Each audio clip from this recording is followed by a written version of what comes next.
நிறைய நினைக்கிறோம் பெருமை. பெருமை என்ன தெரியுமா? பெருமை தான் வியாதிக்கு முத காரணம். நல்ல கவனி, பைபிள் நமக்கு சொல்லுகிறது.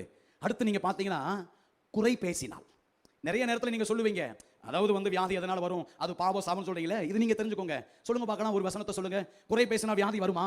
மத்தவங்களை குறை பேசினா வியாதி வருமா வராதா? வருமா வராதா? சொல்லுங்க பார்க்கலாம். வரும். உதாரணம் சொல்லுங்க பார்க்கலாம். ஆரோனும் மிரியாமும் யாரை பார்த்து குறை சொன்னாங்க? மோசையை பார்த்து குறை சொன்னாங்க. மிரியாமுக்கு என்ன நடந்தது? வியாதி வந்துச்சா வரலையா? இன்னைக்கு சொல்றாரு, இனி நீங்க குறை சொன்னீங்கன்னா, ஹலோ, வேதம் அழகாய் நமக்கு கற்றுக் கொடுக்கிறது. வியாதி எதனாலே வருகிறது? மேட்டிமையினாலே, பெருமையினாலே. வியாதி எதனாலே வருகிறது? குறை பேசினால். வியாதி எதனால் வருகிறது? பாவம் செய்வதால். சங்கீதக்காரன் 38:3-7 வரைக்கும் வாசித்து பாருங்க. என் பாவத்தினால் எலும்புகள் சவிக்கமில்லை, ஆரோக்கியமில்லை, பாவத்தினாலே.